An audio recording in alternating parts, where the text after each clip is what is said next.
दोस्तों, श्रीमद् भगवद गीता यह पवित्र ग्रंथ सदियों से लोगों को जीवन का सही मतलब, उद्देश्य और कर्म का ज्ञान देकर अपने जीवन में उन्हें सही राह दिखाने में सफल रहा है। आपको जिंदगी में जो कुछ भी चाहिए या आपकी जो भी समस्या है, आप श्रीमद् भगवद गीता की यह 21 बातें ठीक से सुन समझ लीजिए। आपकी हर इच्छा पूरा होगा, हर मुश्किल आसान होगा और आपका हर दुख दूर होगा। इसलिए मित्रों, आज इस दिव्य संदेश को सुनने से पहले कृपया कमेंट में जय श्री राधे कृष्ण अवश्य लिखें। आपकी भक्ति इस आध्यात्मिक यात्रा को और भी सुखमय बनाएगा। यदि आप हमारे चैनल विज्जू इंस्पायर्ड पर नए हैं तो अभी सब्सक्राइब करें और घंटी दबाएं ताकि हर भक्ति यात्रा में आप हमारे साथ रहे। दोस्तों, हमारे चैनल पर भगवान श्री कृष्ण द्वारा दिए गए 21 महत्वपूर्ण विचारों को आपके लिए लाए हैं ताकि ये आपके वर्तमान और भविष्य के सभी दुखों और कष्टों का निवारण करने में आपकी मदद कर सके।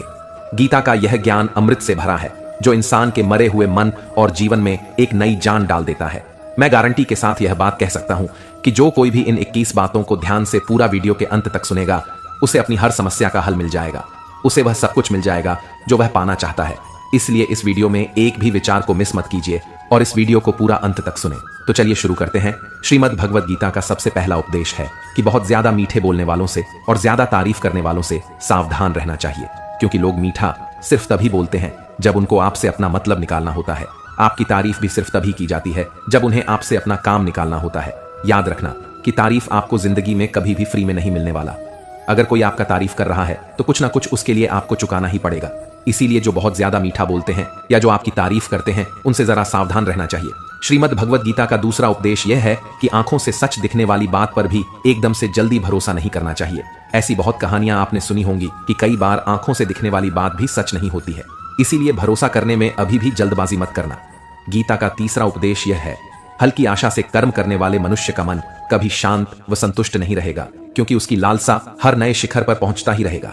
ऐसे में उसका मन कभी संतुष्टि का आनंद नहीं भोग पाएगा। जो व्यक्ति फल की अभिलाषा हेतु कर्म करता है, फिर जब उसे उम्मीदों के अनुसार फल प्राप्ति नहीं हो पाता है, तो वह निराश और दुखी हो जाता है। भगवान श्री कृष्ण अर्जुन से कहते हैं, तुम स्वयं को मुझ में समर्पित कर दो, ईश्वर पर भरोसा रखो और निस्वार्थ, निश्चल, निष्पाप और निष्पक्ष होकर बिना फल की अभिलाषा के कर्म करते जाओ। तुम्हारा जीवन सुख और संतुष्टि से भर जाएगा। देखना, दुख कभी तुम्हें छू नहीं पाएगा और मोक्ष की प्राप्ति हो जाएगी। बार बार जन्म लेने वाले अनंत इच्छाएं मनुष्य को अपनी इंद्रियों का गुलाम बना देता है। जब हम दूसरों की चुगली करते हैं तो हमें उसके भाग्य में मिलने वाले दुखों और कष्टों को भी भोगना पड़ जाता है। किसी के प्रति बुरा भावना रखना, बुरा सोचना, ईर्ष्या करना, बुरा बोलना, अपने धर्म और कर्तव्य का पालन न करने वाले कभी मोक्ष प्राप्त नहीं कर सकते। कर्म अच्छा हुआ तो फल अवश्य मिलेगा और कर्म बुरा हुआ तो दंड भी अवश्य मिलेगा। मैं भूतकाल, वर्तमान और भविष्य में होने वाली प्रत्येक घटना के हर परिणाम को देख सकता हूं। इसलिए परिणाम की चिंता छोड़कर अपने कर्म को निरंतर करते रहो। कर्म अच्छा हो या बुरा, वे तब तक पीछा नहीं छोड़ते जब तक वह कर्म करने वाले को फल की प्राप्ति नहीं हो जाता, यानी जब तक कर्म करने वाला अपने कर्म के परिणामों को पूर्ण रूप से भोग न ले। समय से पहले और भाग्य से अधिक कभी किसी को नहीं मिल पाता। सामान्य मनुष्य सदैव सर्वश्रेष्ठ मनुष्यों को देखकर, उन्हीं के आदर्शों पर चलकर उन्हीं के जैसा बनने का प्रयास करते हैं। संसार तुम्हें वैसा ही देखेगा। जिस मानसिक दृष्टि से तुम संसार को देखते हो, बुरी आदतें, बुरी चीजें और बाहरी सुंदरता के प्रति मनुष्य तब आकर्षित होता है जब वह अपनी इंद्रियों का गुलाम हो जाता है।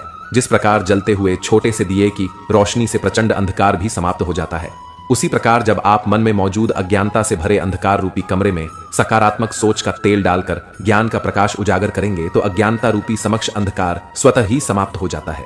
श्रीमद् भगवद गीता का चौथा उपदेश यह है कि लोगों में अपना सहारा ढूंढना छोड़ दो। सबसे बड़ा आपके मन का यही कमजोरी होता है कि आप दूसरों में सहारा ढूंढते हैं, और यही चीज आपको कमजोर बनाता है। यही चीज आपका खुद पर विश्वास खत्म कर देता है। जो लोग सोचते हैं ना कि यह तो मेरा सहारा है, यह तो मुश्किल वक्त में मुझे काम आएगा, वही लोग मुश्किल वक्त में सबसे ज्यादा दुखी और अकेले पड़ जाते हैं। आप सिर्फ ईश्वर को अपना सहारा बनाओ। देखना, जब भी कोई मुश्किल आएगा ना, वह किसी ना किसी को आपका मदद के लिए भेज ही देंगे। दुनिया को सहारा मत बनाओ। जो खुद अपने लिए सहारा ढूंढ रहे हैं वह आपका सहारा कैसे बनेंगे? तो अपना सहारा दुनिया को नहीं, ईश्वर को बनाना चाहिए। गीता की 5वीं शिक्षा यह है कि क्रोध मनुष्य का सर्वनाश कर देता है। क्रोधी इंसान का कोई मित्र ही नहीं होता। हर इंसान उससे दूर भागता है। उसके सारे रिश्ते समाप्त हो जाते हैं। जो इंसान अपना क्रोध को नहीं संभाल सकता, वह जिंदगी में कुछ भी संभाल नहीं सकता। श्रीमद् भगवद गीता का छठा उपदेश यह है, ईश्वर पर भरोसा रखकर दिल से उन्हें याद करोगे तो वह अवश्य किसी न किसी रूप में आकर आपकी मदद जरूर करेंगे। ईश्वर आपकी सुनता है या नहीं, यह आपके श्रद्धा, विश्वास और आस्था पर निर्भर करता है। किसी का भला करके कभी एहसान ना जताएं। अन्यथा वह कर्म शून्य के समान हो जाता है और मिलने वाला यश बेकार हो जाता है। यह सोच करके कभी अभिमान नहीं करना चाहिए कि हमने तो कितने लोगों या जीवों की मदद की है, क्योंकि करने वाला तो स्वयं ईश्वर होते हैं। आप तो मात्र एक जरिया है, कठपुतली है। क्रोध करना व्यर्थ है। यदि क्रोध में आकर आप प्रतिक्रिया दे रहे हैं तो इसका अर्थ है आपको ईश्वर के बनाए कानून यानी कि कर्म पर भरोसा ही नहीं है। मन के शंकाओं को कभी जन्म ना दो। यह शंकाएं मन में गलत फहमियां के पहाड़ बना देता है, जिससे जीवन का सुख चैन छीन जाता है। यदि कोई आपके साथ बुरा करता है तो कर्म और समय उसका हिसाब खुद ही कर देगा। उपकार के बजाय परोपकार करें और चिंता की बजाय चिंतन करें। मन को सदैव नियंत्रित करके चले, अन्यथा यह मन आपका सबसे बड़ा शत्रु बनकर आपसे बुरे कर्म करवा सकता है। ज्ञान सदैव बुद्धि से उत्तम व श्रेष्ठ होनी चाहिए, इसलिए ज्ञान अर्जित करते रहे और बांटते रहे ताकि दूसरों का जीवन संवर जाए। एक ही मनुष्य की हमेशा मदद न करे जब तक कि वह स्वयं ही काबिल ना हो जाए। जो व्यक्ति फल की आशा हेतु कर्म करता है वह कर्म से ही बंध कर रह जाता है। कोई भी इंसान जन्म से नहीं बल्कि अपने कर्मों से महान बनता है। दुनिया और लोग वैसे ही नजर आएंगे जैसा तुम देखना चाहोगे। मेरा तेरा छोटा बड़ा अपना पराई ये सब मन से मिटा दो, फिर सब तुम्हारा है और तुम सबके हो। फल की अभिलाषा छोड़कर निरंतर कर्म करने वाला मनुष्य ही अपने जीवन को सुखद और संतुष्टिदायक बना पाता है। कोई भी दुख तुम्हें तब तक विचलित नहीं कर सकता जब तक तुम इंद्रियों को अपने वश में रखते हो। शांति उसी को प्राप्त होती है जो मैं और मेरा तथा मैंने किया या मैंने बनाया ऐसी लालसा से बाहर आ जाता है। किसी भी वस्तु, वह जगह या जीव एवं मनुष्य से अत्यधिक लगाव एक दिन दुख का सबसे बड़ा कारण बनता है। जीवन में वही मनुष्य संतुष्ट रह सकता है जो कम से कम में भी खुश है और अधिक पाने या होने की लालसा व उम्मीद नहीं रखता। गीता का 7वां उपदेश यह है कि अपने मन को शांत रखना सीखो, क्योंकि अशांत मन जीवन में सिवाय दुख के और आपको कुछ नहीं देने वाला, और एक शांत मन आपको जीवन में प्रेम और आनंद ही देगा। दुख और सुख सिर्फ शांत और अशांत मन के परिणाम है। अशांत मन दुख को ही जन्म देता है और शांत मन परम आनंद को जन्म देता है। गीता का 8वां उपदेश यह है कि किसी से भी हद से ज्यादा लगाव कभी मत रखना।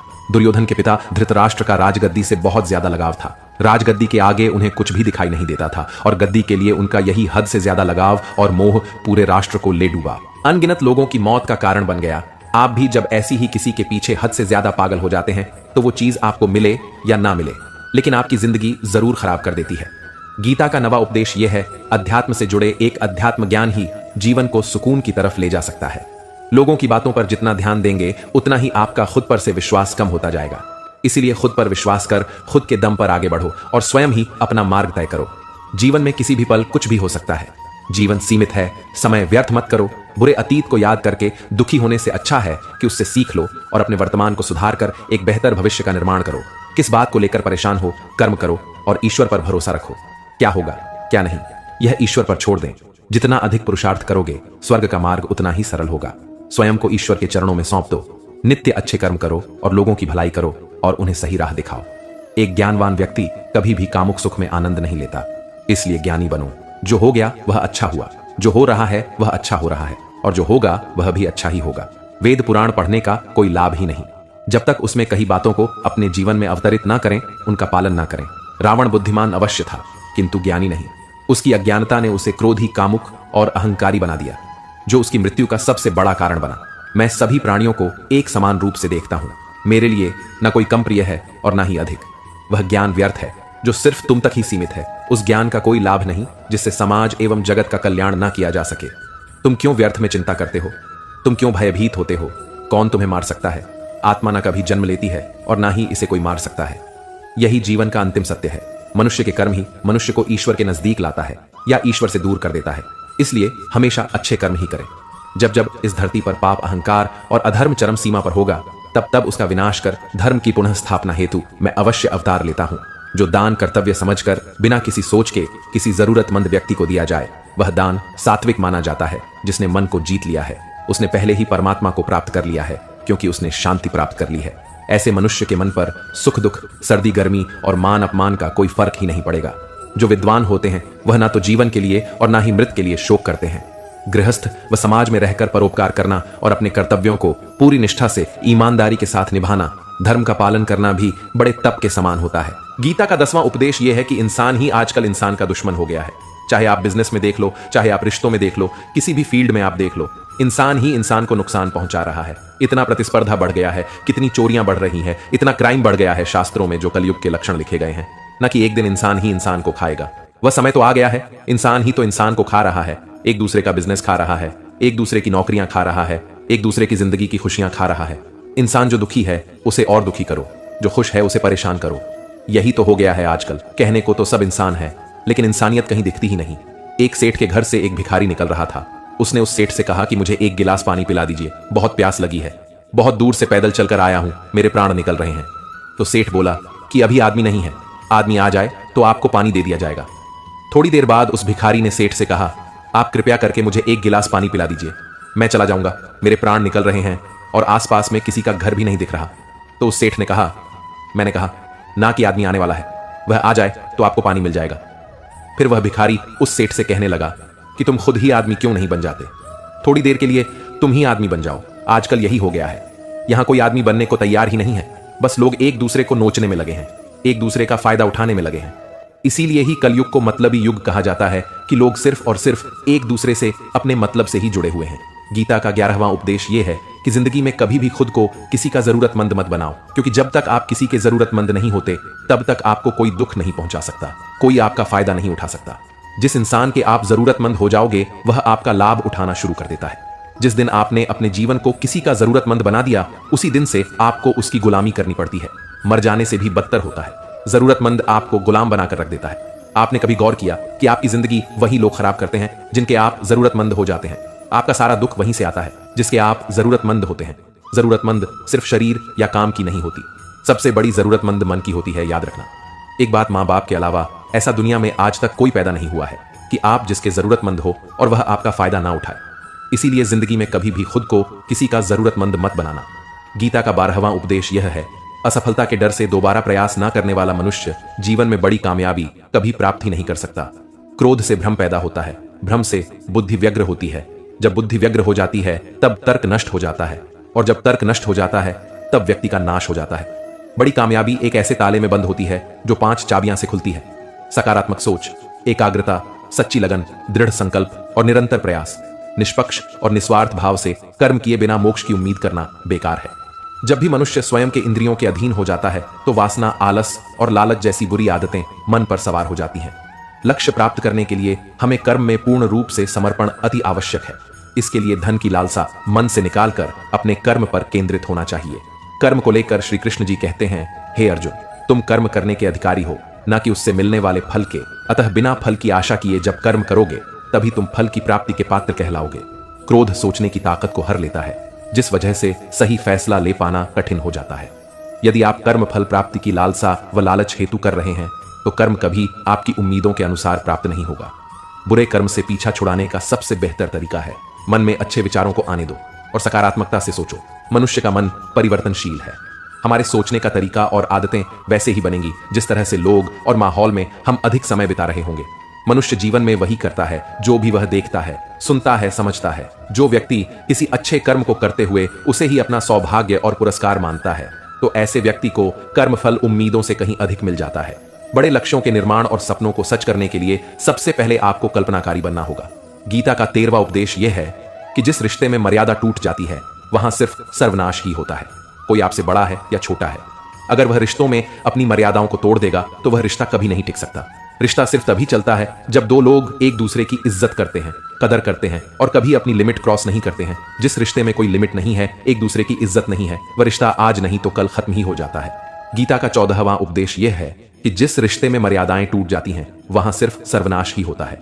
कोई आपसे बड़ा है या छोटा है, अगर वह रिश्तों में अपनी मर्यादाओं को तोड़ देगा तो वह रिश्ता कभी नहीं टिक सकता। रिश्ता सिर्फ तभी चलता है जब दो लोग एक दूसरे की इज्जत करते हैं, कदर करते हैं और कभी अपनी लिमिट क्रॉस नहीं करते हैं। जिस रिश्ते में कोई लिमिट नहीं है, एक दूसरे की इज्जत नहीं है, वह रिश्ता आज नहीं तो कल खत्म हो ही जाता है। गीता का 15वां उपदेश यह है, जो आपके मुंह पर अपनापन दिखाए, आपकी पीठ पीछे आपको नुकसान पहुंचाए, ऐसे लोगों से दूर ही रहना। भगवान श्री कृष्ण ने कहा है कि ऐसे लोग उस घड़े की तरह होते हैं जिसके मुंह में तो अमृत लगा है लेकिन जिसके भीतर जहर भरा हुआ होता है, आप जिसे अमृत समझकर पी जाते हैं, वास्तविकता में वह जहर ही होता है। तो ऐसे लोगों को जहर की तरह छोड़ देना चाहिए जो अपनेपन का दिखावा करें और पीछे से हमेशा आपको नुकसान पहुंचाए। गीता का 16वां उपदेश यह है कि अपनी खुशी और अपना दुख हर किसी के आगे जाहिर नहीं करना चाहिए, क्योंकि लोग आपकी खुशी पर नजर लगा देते हैं और आपके दुख में आपकी हंसी उड़ाने लगते हैं। आपकी खुशी से कोई खुश नहीं होता, लोगों को जलन होती है। हर आंसू आंख में लाया ना करो, हर जख्म सबको दिखाया ना करो। यहां लोग हाथ में नमक लिए फिरते हैं, इसलिए अपना हर दर्द सबको दिखाया ना करो। लोग तो बैठे ही हैं दुखी इंसान को और दुखी करने, और जो खुश है उसको तकलीफ पहुंचाने के लिए अपनी मन की हालत अपने तक ही रखो। सिर्फ उसे बताओ जिससे उसे समझने की समझ हो। गीता का 17वां उपदेश यह है कि जीवन में कई बार नया शुरू करने के लिए पुराने को पूरी तरह से मिटाना पड़ता है। श्री कृष्ण से कुंती ने पूछा था कि हे कृष्ण, क्यों तुमने इतना बड़ा महायुद्ध करवा दिया? तो श्री कृष्ण ने बोला कि अधर्म बहुत बढ़ गया था और इस अधर्म का पूरी तरह से नाश करने के लिए, एक नए युग को लाने के लिए पुराने का सर्वनाश करना बहुत जरूरी होता है। जब कोई महल पूरी तरह से भंगार हो जाती है, बहुत पुरानी हो जाती है, तो उसे पूरी तरह से तोड़कर फिर से नवनिर्माण होता है। ऐसे ही आपके जीवन में भी आपको कुछ नया करना है तो पुराने को पूरी तरह से मिटाना होगा। गीता का 18वां उपदेश यह है कि जब भी जिंदगी में खुद को अकेला महसूस करो, तब इस सच्चाई को ठीक से समझ लेना कि आप दुनिया में अकेले ही आए थे और अकेले ही जाओगे। वास्तविकता में यहां कोई आपका अपना नहीं है। एक दिन तो जो माँ बाप हमें जन्म देते हैं वह भी हमें अकेला छोड़ के चले जाते हैं, तो औरों से तो उम्मीद ही क्या करना। यदि कोई आपका साथ छोड़ दे तो याद रखना कि वह ईश्वर सदा आपके साथ है, वह कभी आपका साथ नहीं छोड़ता। गीता में श्री कृष्ण ने अर्जुन से कहा कि चाहे कोई मनुष्य मुझे माने या ना माने, लेकिन मैं इंसान का साथ कभी नहीं छोड़ता, क्योंकि यह सब मेरे ही संतानें हैं। इंसान को ईश्वर का ही अंश कहा गया है, इसलिए मनुष्य को ईश्वर की संतान कहा जाता है। इसीलिए आपको अकेलेपन से कभी दुखी नहीं होना चाहिए, कभी डरना नहीं चाहिए, बल्कि किसी गलत इंसान के साथ रहने से डरना चाहिए। एक कहावत है कि something is better than nothing, यानी कुछ होना कुछ नहीं होने से कुछ गुना बेहतर है। लेकिन एक और कहावत है कि nothing is better than nonsense. In nonsense लोगों के साथ रहने से अच्छा है आप अकेले ही रहो। इसीलिए गीता का यह उपदेश हर इंसान के लिए बहुत जरूरी है जो खुद को अकेला समझकर दुखी हो जाते हैं। इसीलिए अकेलेपन से डरना, दुखी होना छोड़ दो, क्योंकि यहां कोई किसी का नहीं होता। गीता का 19वां उपदेश यह है कि कभी भी अपने धन, अपने पद और बल का अभिमान नहीं करना चाहिए। दुर्योधन को बहुत अभिमान था कि मेरे पास भीष्म पितामह जैसे, द्रोणाचार्य और कर्ण जैसे योद्धा बैठे हैं, तो यह पांडवों को तुम्हें यूं ही मसल कर रख दूंगा। अपने धन का अभिमान था, अपने पद और शक्ति का अभिमान था, लेकिन वह अभिमान ही एक दिन उसके सर्वनाश का कारण बना। जो लोग अपने पैसे के अहंकार में या शक्ति के अहंकार में दूसरों को नीचा दिखाते हैं, दूसरों को चोट पहुंचाते हैं, एक दिन उनकी वही गलती उनका सर्वनाश कर देती है। इसलिए जीवन में आप चाहे कितने भी सफल हो जाएं, कितने भी बड़े इंसान हो जाएं, लेकिन उसका अभिमान दूसरों को कभी मत दिखाना। गीता का 20वां उपदेश यह है। श्री कृष्ण अर्जुन से कहते हैं कि हे अर्जुन, मृत्यु जीवन का अटल सत्य है, जिसे कुछ समय के लिए टाला तो जा सकता है, किंतु झूठा साबित नहीं किया जा सकता। और यह शरीर तो किराए के घर की भांति है, जहां हम कुछ समय के मेहमान हैं। शरीर नश्वर है, किंतु आत्मा अमर है। जो होना है उसे कोई टाल नहीं जा सकता, और जो होना ही नहीं है उसके बारे में शोक व चिंता करके स्वयं की परेशानियां बढ़ाने के ही समान है। जो भी जन्म लेता है उसकी मृत्यु निश्चित है, और मरने वाले का जन्म निश्चित है। इसलिए जो अटल है उसके विषय में तुमको शोक नहीं करना चाहिए। सच्चाई से कभी दूर नहीं भागा जा सकता है, इसलिए सत्य को स्वीकार कर लेने में ही हमारी समझदारी है। झूठ को जानबूझकर सत्य मानकर जीना ही बहुत बड़ी गलतफहमी कहलाता है। स्वयं की व्यक्तिगत सोच गलतफहमियां को भी जन्म दे सकता है, इसलिए स्वयं की व्यक्तिगत सोच को दूसरों पर कभी नहीं थोपना चाहिए। वासना, क्रोध और लालच, यह नरक के 3 द्वार होते हैं। बिना मोक्ष के जन्म मरण के चक्र से छुटकारा नहीं पाया जा सकता। जिस प्रकार अग्नि सोने को परखता है, उसी प्रकार संकट वीर पुरुषों को परखता है।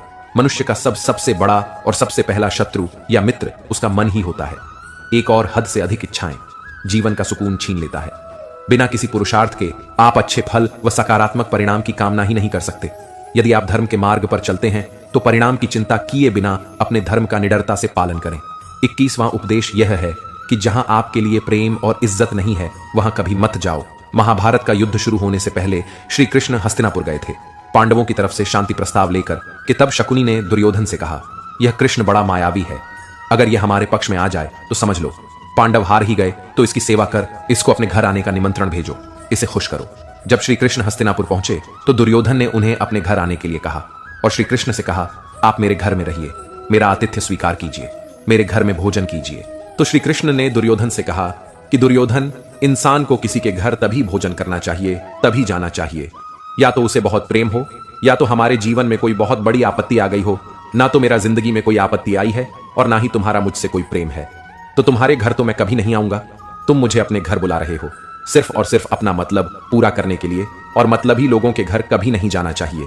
इसीलिए इससे हमको यह शिक्षा मिलती है कि जिसके दिल में आपके लिए प्रेम नहीं है, इज्जत नहीं है, वहां आपको कभी नहीं रहना चाहिए। आपको सिर्फ उसी जगह रहना चाहिए जहां आपकी कदर हो, आपको इज्जत मिले और जहां आपको प्रेम मिले।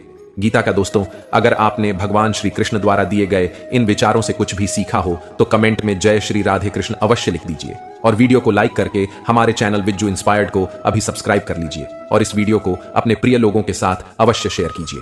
धन्यवाद। जय श्री राधे कृष्णा।